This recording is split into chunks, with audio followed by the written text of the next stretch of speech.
yun? Anong ginagawa mo dyan? Nagpapahangin lang po dito sa ilalim ng puno. Ganun ba? May tatanong sana ako sa'yo. Ano po yun? Ito ang itatanong ko sa'yo. Napag-isipan mo na ba ang mangyayari sa'yo kung ikaw ay mamamatay? Opo, pero minsan natatakot ako. Alam mo ba na hindi ka dapat matakot sa kamatayan? Talaga po? Oo. Dahil ngayon pa lang ay pwede ka nang makatiyak na sa langit ka pupunta matapos kang mamatay. Wow! Mahal ka ng Diyos at ikaw ay nilikha upang maging malapit sa Kanya. Pero may isang problema. Ayon sa Biblia, Romans 3:23, lahat ay nagkasala at walang nakaabot sa kaluwalhatian ng Diyos.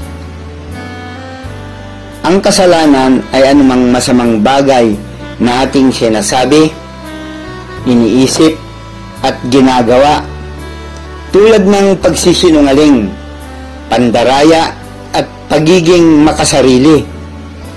Ang tunay na kasiyahan ng buhay ay sa Diyos lamang nagmumula. Ngunit, dahil sa kasalanan, tayo'y nahiwalay sa Diyos. Kung inihiwalay mo ang bulaklak sa kanyang ugat, ito ay mamamatay.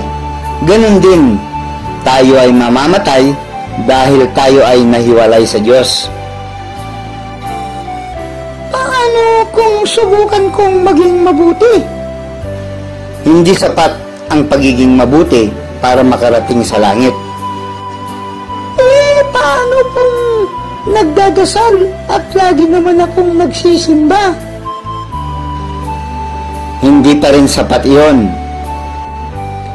Paano kung maging mabait ako sa aking kapatid? Hindi pa rin, dahil hindi sapat ang maging mabait para maalis ang ating mga kasalanan. Kung ganun, may malaki pala akong problema. Ano ang dapat kong gawin? Dahil mahal na mahal ka ng Diyos, gumawa siya ng paraan. Ibinigay ng Diyos ang kanyang anak na si Jesus upang mamatay sa krus para bayaran ang iyong mga kasalanan. Para sa akin? Dahil si Jesus ay tunay na Diyos at tao, siya ay pwedeng mamatay para sa iyo at sa akin. Isipin mo na para siyang isang tunay na kaibigan na nagtulak sa iyo palayo sa kalsada para hindi ka masagasaan ng mabilis na sasakyan at siya ay namatay. Mahal na mahal ka ni Jesus. Namatay siya sa halip na ikaw upang mapatawad ka at manirahan ng walang hanggan doon sa langit.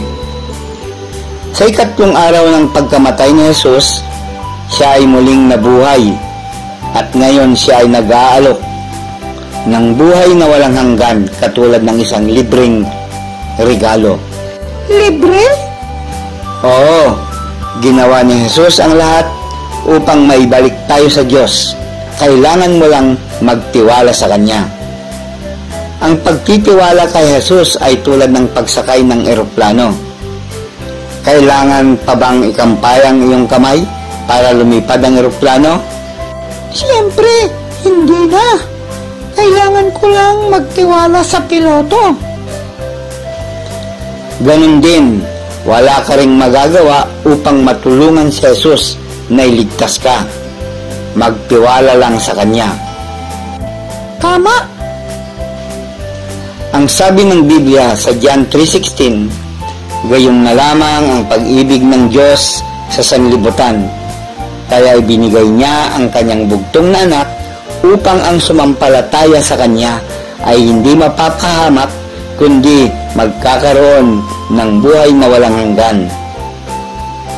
Meron bang hadlang para ikaw ay magtiwala kay Jesus ngayon? Wala po. Ito ang pinakamahalagang desisyon na iyong gagawin. Nais mo bang magtiwala kay Jesus? Opo. Bakit hindi mo sabihin sa Kanya ngayon? Sige po.